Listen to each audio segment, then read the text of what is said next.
Isu tentang pemilihan kerusi tempat bertanding pada PRU15 makin hangat diperkatakan.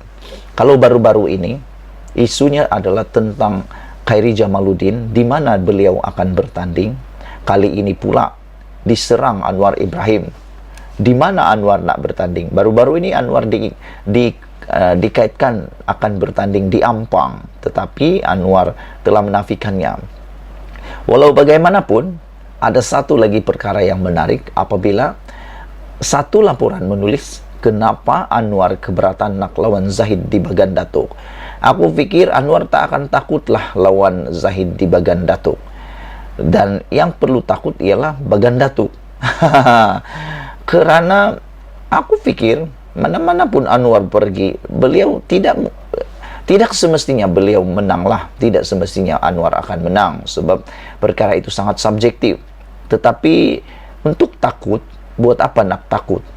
Buat apa nak takut? Sama jugalah kalau dikatakan Bagan Datuk, Anwar bertanding di Bagan Datuk, kenapa pula Anwar pergi ke Bagan Datuk?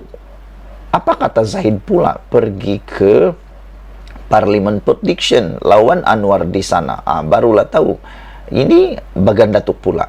Tapi tak apalah. Datuk Seri Anwar Ibrahim menafikan kononnya akan bertanding di kerusi Parlimen Ampang. Nampaknya secara tidak langsung beliau masih tidak selesai memilih tempat untuk bertanding. Ketua pembangkang itu belum tahu kerusi mana hendak ditandinginya. Jadi semasa sedang membuat pemilihan tersebut, apa salahnya beliau menimbang untuk juga bertanding di kerusi Bagan Datuk dan melawan Zahid Hamidi sendiri. Seperti artikel terdahulu, Anwar dicadangkan untuk melawan Presiden UMNO Datuk Seri Ahmad Zahid Hamidi bagi membuktikan kemampuan dan kehebatannya untuk melawan anak murid yang sebelum ini secara tiba-tiba membuat pusingan tidak menyokongnya untuk menjadi Perdana Menteri. Dengan hanya memenangi majoriti 5,000 lebih sahaja sebelum ini, kehadiran Anwar di Bagan Datuk pastinya akan memberi cabaran sengit dan tidak ditolak boleh menumbangkan UMNO yang sejak sekian lama menguasai kawasan tersebut. Jika Anwar berani bertanding di Port Dickson yang sebelum ini menjadi kerusi tradisi UMNO dan Barisan Nasional, masakan beliau tidak boleh mengulangi sekali lagi kemampuannya bertanding di kerusi yang baru. Keputusan bertanding di Bagan Datuk mungkin akan memberi kelebihan kerana sebagai cikgu kepada anak muridnya iaitu Zahid Hamidi, pasti pengundi akan memilih seorang cikgu kerana jasa didikannya yang pernah dicurahkan. Daripada satu sudut lain, pemilihan Bagan Datuk akan menunjukkan Anwar sebagai seorang ketua yang berani mengambil risiko bertanding di kerusi yang tidak selamat, dan ia pastinya akan menyebabkan rakyat mempunyai rasa hormat kepadanya. Tambah-tambah lagi calon lawannya yang seorang berdepan puluhan pertuduhan kes mahkamah. Jadi lawangan integriti dan menolak budaya korup rasuah adalah signifikan. Sekiranya Anwar bertembung dengan lawan yang terpalit dengan salah laku dan penyelewengan. Namun, sehingga hari ini, Presiden PKR itu masih belum memuktamadkan kerusi parlimen yang bakal ditandinginya atau masih mencongak-congak kerusi selamat dan mudah untuk dimenangi.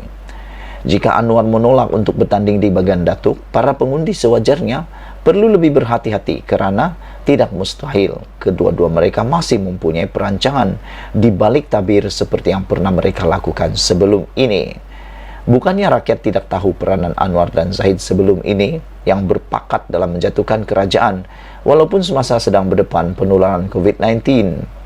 Jadi tidak mustahil juga selepas ini mereka berdua boleh berpakat sekali lagi mungkin untuk membentuk kerajaan campuran bersama selepas PRU 15. Di luar nampak bergaduh dan berperang, tapi sebaliknya kedua-dua mereka mempunyai satu matlamat, yaitu untuk menguasai kerajaan secara dominan.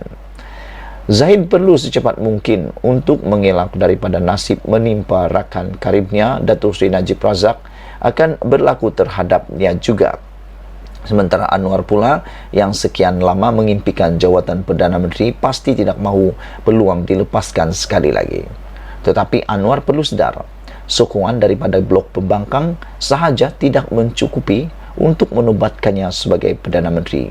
Sebaliknya, perlu mendapatkan lebih banyak sokongan khususnya daripada UMNO dan juga daripada pertolongan anak muridnya Zahid Hamidi. Wow, ini satu isu yang paling aku suka, yaitu pertembungan antara naga dengan naga. Aku sebut naga dengan naga kerana mereka adalah orang-orang besar di dalam parti politik. Aku nak pilih beberapa orang yang aku nak mahu mereka bertanding sesama sendiri. Pertama, aku nak lihat Khairi Jamaluddin menentang Rafizi Ramli. Ini yang aku nak lihat. Selain itu, aku nak lihat juga anak menentang anak. Nurul Izzah Ibrahim menentang Nur Najwa, anak Najib Tun Razak di Parlimen Pekan. Tak apalah, lawan di Parlimen Pekan pun tak apa. Tapi yang penting, Nurul Izzah lawan anak Najib. Siapa antara mereka yang akan kuat menang? Selain itu, aku nak lihat juga, bukan Khairi dengan Khairi melawan Rafizi. Aku nak lihat sama-sama jawatan, timbalan lawan timbalan. Rafizi Ramli menentang Tokmat. Siapa antara mereka yang akan menang? Yang paling baik, jangan bertanding di kawasan Selesa, tetapi sama-sama keluar daripada kotak Selesa itu, bertanding di kerusi baharu. Baru kita tahu siapa yang hebat, siapa yang jago. Selain itu, seperti dalam laporan hari ini, kita lihat presiden lawan presiden. Presiden Bersatu, presiden PKR lawan presiden UMNO. Presiden UMNO Zahid, presiden PKR Anwar Ibrahim, presiden Bersatu pula ialah Muhyiddin Yassin. Bagi mereka lawan di mana? Kita pilihlah satu kerusi yang paling mereka tidak selesa, sama-sama tiada keselesaan. Pilihlah parlimen mana-mana yang mereka boleh berlawan sesama sendiri. Dan yang paling menarik, kita nak tengok anak lawan anak. Anak lawan anak. Anak Najib lawan anak Anwar. Siapa yang lebih hebat? Karena dua-dua bapa ni pernah jadi banduan. Anwar pernah jadi banduan, Najib sedang jadi banduan. Jadi apa kata kalau Nurul Izzah lawan dengan Nur Najwa, anak kepada Najib? Selain itu, kita nak lihat juga apa akan jadi kalau pemimpin-pemimpin yang lain yang juga hot lawan dengan orang yang kuat. Begitulah yang kita nak. Sekian dulu untuk kali ini. Jangan lupa tinggalkan komen Anda, tekan butang subscribe. Malaysia kita punya, kita juga sama-sama cintai Malaysiaku. Bye-bye.